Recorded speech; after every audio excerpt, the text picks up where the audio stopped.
source. She's got some spells so far, Right.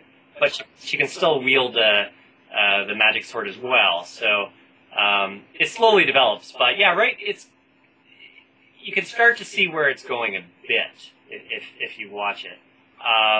But I've really built the world up for the show, so it can go for a long time. And again, too, I hope that it keeps evolving how it has so far from like episode 1 of Sex to where we are now. I hope a year from now we're talking about how the effects are so much better than episode 10, where it's just you just try to keep on growing and growing and growing. And find our audience. I'd really love to just get it, because I know I love the show, and gamers I think love the show. Yeah, it's I would agree. So I just have to reach all the gamers. I think only a small, tiny portion of them know the show exists right now. So it's my goal is just to try to just show them the show, and it's not for everyone. So, some gamers, I know when we play Dungeons and Dragons, we are laughing through the whole game at the things that we all do. Right. I'm sure, and I think that's with the majority of gamers or of games. Is the game itself is the straight man, and we're all the comedians who do the the silly stuff. Yeah. But then there's some gamers who are totally serious and play it like Lord of the Rings. And those people don't like our show, because it's sacred to them, and they like to get into it. We just like to have fun. So, right. I got to find those guys, and, I think there's a lot of them out there, and just, see what they think about it and build and grow. But the show will I got big dreams for this show. And there's some stuff we've shot that's really cool stuff. Like in season 2, there's some really neat stuff that's going to happen. Like stuff. This is nothing. This is just us getting going and getting the story. Just getting used to doing a web series every 45 days, but yeah, you haven't seen anything yet. It gets really cool. Do you ever feel like, or does anybody in your crew ever get to the point where like, okay, I can't do this anymore. I'm worn out.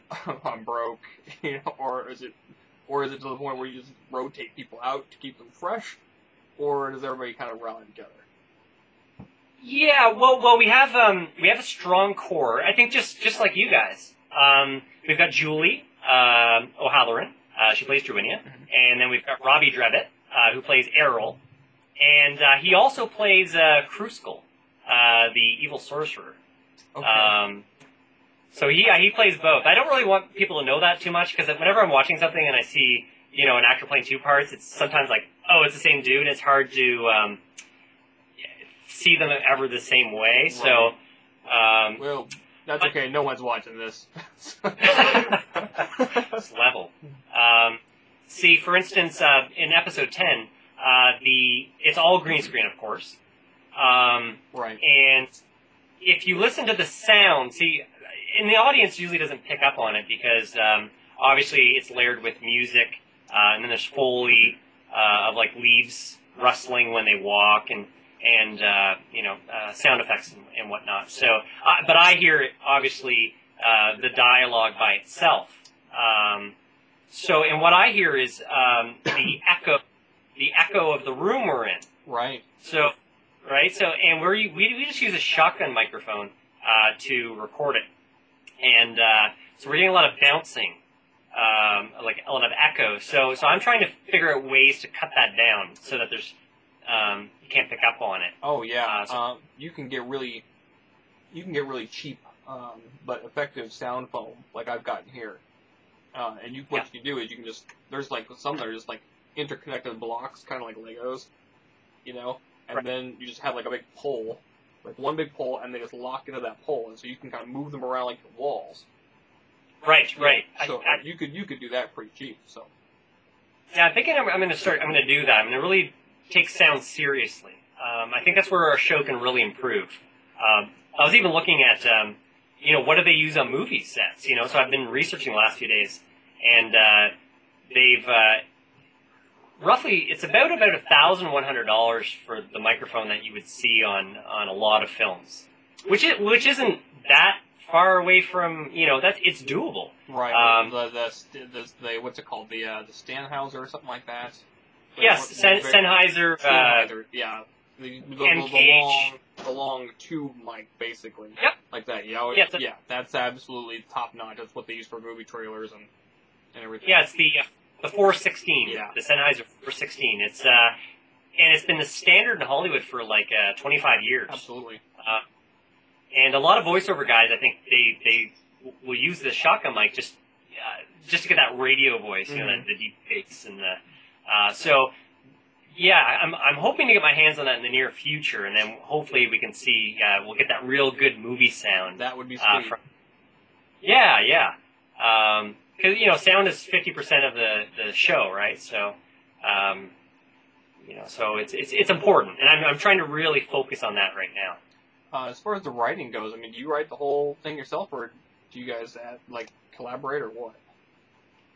Yeah, I write it, but we've got that strong group. We got Julie, Robbie, and then we've got another two guys that are pretty hardcore with us, Penyu Chelikov and Jason Devlin, and we all just I pitch them on it and see how they react to it. And sometimes they'll go, "Oh no, you should do that. That would be cooler. That'd be a better twist or something." So I'm open. It's so I've got a strong backbone, and I bounce it off them, but I am open to if they can beat my story ideas, it gets in. That's sort of our rule. And we vote. I was gonna say, is there any infighting? Sometimes. Like I've got the final say, but if they beat me, if the idea. We bounce it around, and if their idea was better than mine, it gets in. Because it's all about, making the best show. Yeah. So, and some people will come up with one line or two lines or an idea, and but yeah, it's a collaboration with our team. So if you had I guess maybe budget's not even the right word, but just as far as what kind of say monsters or what kind of story idea do you think that you would like to try, but you don't know if you're there yet, or a beholder or something along those lines, a huge monster, because I saw the comic relief Wampa guy. Oh yeah. Slorf. And I was like, wow, that's actually. I'm like, how are they? I was like, how are they doing that technically at first? Because you can kind of, you can see the sort of cheat on the height, difference there on the side. Right. Of it. So, and I don't necessarily I'm not asking you to reveal your tricks or whatever, but is there something along those lines that you would do that you are either planning on doing, or that you just would wish that you could get to that point? I guess. What would I do creature-wise if I had more money? Yeah. Well, I can only do what I can do. So what I've worked on all day today is I've been building a sculpture out of clay, and it's going to be a new creature on the show, and it's pretty cool. I've already built it once, and then. And then screwed up on one of the steps. Yeah. And I spent so much time carving this creature out of clay, and then finally I waited too long and it had dried, and then I added new clay to it. But the new clay kept cracking off the creature, and it just finally fell apart. So now I went from scratch yesterday and just built this thing back up. And then hopefully I can get to the next step where I'm going to make a latex skin for this creature, and then build all the insides, like the eyes moving, and Do you ever remember a toy called Robotics from like Oh, the yeah.